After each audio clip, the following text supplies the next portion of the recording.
Acho que na infância, assim, pelo menos pra mim, os Trapalhões, né? Acho que Sim. a galera de 50 anos aí deve ter Todas. visto muito no cinema, Sim. né? Acho que os da Disney, né? Eu lembro que pequeno eu assisti Pinóquio, acho que Bambi, se eu não me engano, acho que Pinóquio e Bambi. Eu vi Pinóquio e Assisti Bambi. no cinema. E aí, cara, assim, pros meninos principalmente, eu acho que assim, Superman, né? Superman, eu peguei, com toda certeza. né? O Christopher Reeve, né? Sim. Enfim. E aí Star Wars, né, cara? Que aí, cara, a Disney e esses caras hoje, já era, acho que há muito tempo assim, mas a indústria cinematográfica hoje está num nível de elaboração comercial e de desenvolvimento de séries que eu falo séries cinematográficas, né? E construir toda a questão do universo de cada segmento ali. A gente falou da Marvel, vai falar um pouquinho mais, mas acho que Star Wars 78, né? Acho que o episódio Que seria o 4, né? 4, né?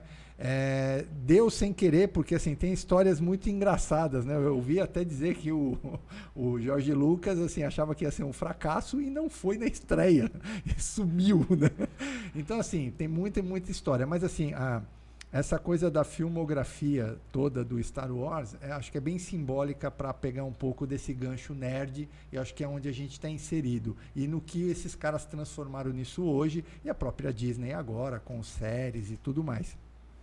É isso, né? Eu falo, dá para traçar um paralelo bem bacana com Star Wars e tudo que foi acontecendo no meio do caminho, desde produção técnica, né? Eu acho que da produção do filme, que era película, tudo, e criar efeito especial com maquete, ter explosão no espaço num lugar onde não explode não tem nada, barulho, não tem barulho, não tem barulho. fogo. Né? Então, assim, mas, cara, que é absolutamente apaixonante até hoje, né? Sem sombra de dúvidas. Star Wars, na verdade não. Guerra nas Estrelas. Isso, foi o primeiro filme que eu vi no cinema. Foi o primeiro que meu pai e minha mãe me levaram, acredite ou não. Eu não me lembro de nada disso. Eu lembro talvez no primeiro filme que a minha irmã foi ver, que foi Bernardo e Bianca da Disney. Olha, também. Mas o Star Wars foi o primeiro que eu fui ver em cinema.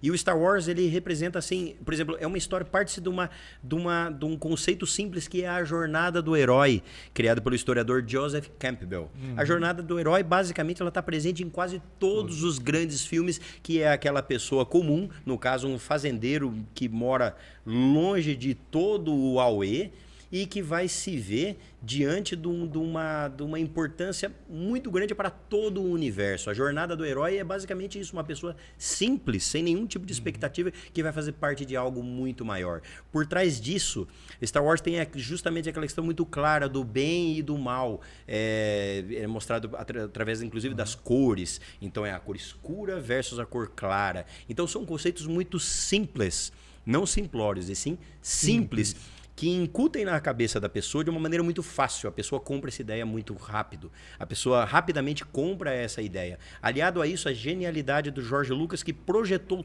tudo aquilo desde o primeiro, porque ele não tinha dinheiro suficiente para começar a saga de Star Wars dele do começo, dos episódios do 1, 2 e 3, e daí ele começou com o 4, com pouco dinheiro, com pouco orçamento, só que ele teve uma tacada de mestre. Ele falou que ele não tinha como... até mesmo, ele abriu mão até do salário dele, falou assim, vamos fazer o seguinte, eu abro mão do meu salário, mas o que eu quero é 100% na participação do merchandising. Final dos anos 70, merchandising, não havia isso. Loucura, né? A Fox falou, feito, é tudo seu. E ele se tornou bilionário da noite vendendo bonequinho, para o dia, vendendo os navinha. bonequinhos e as naves. Ele se tornou um bilionário. E é aí que está o grande diferencial do George Lucas, porque ele é o único. Muitos outros têm grandes influências, como o Steven Spielberg e o próprio James Cameron. James Cameron faz o que ele quiser. Se ele quiser fazer um filme da Gretchen, ele vai fazer. Vão dar $200 milhões para ele fazer um filme da Gretchen, não desmerecendo a Gretchen. Mas sim, ela tem uma longa história por aí. Mas o George Lucas é o único diretor mesmo que ele decide o que ele quer no filme. Ele faz do jeito que ele quer. Porque ele comprou o próprio estúdio. Porque a Fox, ela distribui. Aquele rufar dos tambores da 20th Century Fox, aquilo lá, na verdade, é um estúdio que está distribuindo só Star Wars. Porque Star Wars é da Lucasfilm, que é o estúdio do George Lucas. Então, ele faz os filmes do jeito que ele quer, sem nenhum tipo de interferência. O que foi muito diferente nessa última trilogia, porque aí havia o estúdio, havia a Disney por trás disso. E dá para se ver claramente tantos diretores talentosos como o J.J. Abrams, responsável pelo Lost, até com esse aqui, o Rise of the Skywalker, muito criticado, que dá para se ver claramente que foram inseridas coisas ali por exigência do estúdio e não pela liberdade criativa do J.J., que talvez ele faria um trabalho muito melhor, mas ele estava de mãos atadas, coisa que o George Lucas nunca esteve. Então isso, a simplicidade de Star Wars é o que atrai multidões. A simplicidade de Star Wars é que derivou tantas outras coisas. Aí muita gente vai falar, claro, Star Wars derivou o Senhor dos Anéis. Não. O George Lucas sempre foi um entusiasta pelo Tolkien. E então já tem muito, né, de Senhor dos Anéis nisso aí, no todo o conceito da saga, né? E eu acho que assim, aquilo que você falou, Star Wars, para quem gosta, e a gente sempre recomenda, hoje está super disponível, né? O pessoal às vezes me encontra e fala assim, cara, como que você gosta? Por que você gosta? Eu falei, cara, é uma paixão, enfim, mas assim, vale a pena assistir porque existem conceitos universais, que nem você falou. A coisa da religiosidade, né? Coisa do bem contra o mal, né? A coisa dessa epopeia do cara simples que cresce, não sei o quê. E aí, uma costura que aí o George Lucas foi absolutamente muito hábil, que é de elevar tudo isso para um mundo futurista, né? Que é a coisa do... Sim. Mas assim, você depois estudando, vendo tudo por detrás, né, daquela construção toda, o quanto ele, na verdade, foi beber em fontes muito simples mesmo. Sim. Que você falou. A curiosidade disso nesse mundo futurista, existem tantas coisas realmente muito futuristas. Veja bem, hoje ainda não existe uma nave. Mas, ao mesmo tempo, muita nave é sucata. Aquilo lá é tudo sucateado. Então, dá um ar de velho. Então, por mais que haja uma tecnologia muito grande, mas a maioria das naves são sucateadas, são velhas. E existe o fator também atemporal de Star Wars, porque a clássica frase que começa todos os filmes, há muito tempo, em uma galáxia muito distante. Há muito tempo o quê? Há muito tempo atrás de um futuro já muito grande, há muito tempo da idade das cavernas, ou o que é esse há muito tempo? E a coisa está tão atual, porque veja bem, até dentro do nosso cenário político, a trilogia inicial dos episódios 1, 2 e 3, o George Lucas optou por entrar para o lado político. E aquilo é sensacional, porque fazendo uma referência ao que nós vivemos hoje, aquilo lá é o seguinte, havia uma república. Havia uma república e havia os defensores da paz da galáxia, que eram os nobres cavaleiros Jedi, como se fossem os samurais, né, do Japão feudal e tudo mais, né? Os defensores da paz. Mas os cavaleiros Jedi eram como se fossem os juízes, eram como se fossem os desembargadores, porque eles ficavam ali com a toga e ficavam no templo Jedi e eles tomavam as decisões. E havia por trás disso, com todo esse altruísmo que um Jedi deveria ter, olha nós falando de política misturando Star Wars, mas enfim, por trás de todo esse altruísmo existia uma cegueira.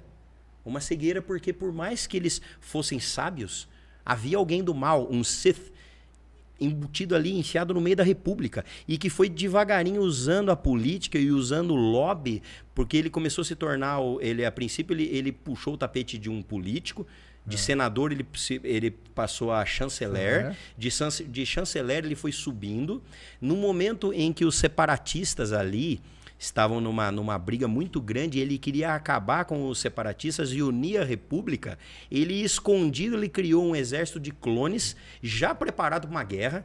Isso é uma ditadura. Isso é uma ditadura, porque afinal de contas, veja bem, existe a república.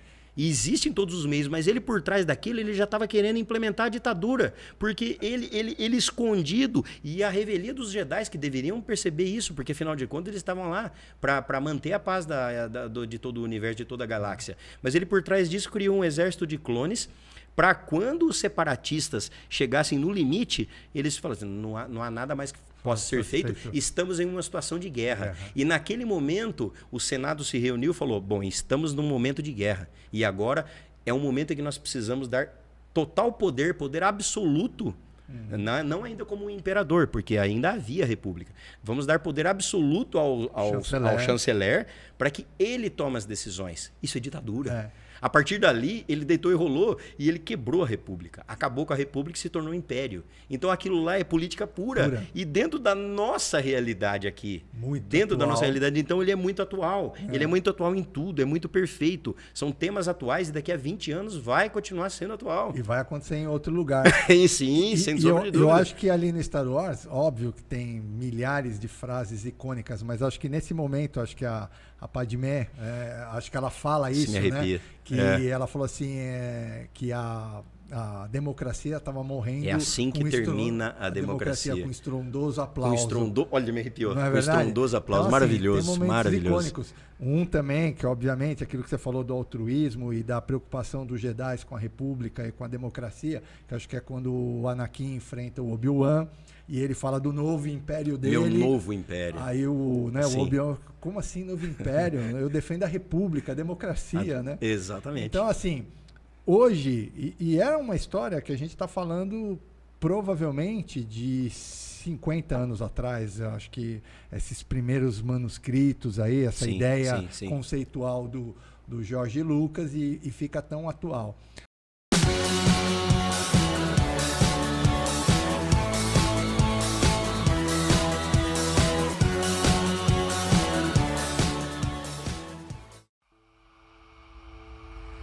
F3 Comunicação e Design, estúdio para podcast.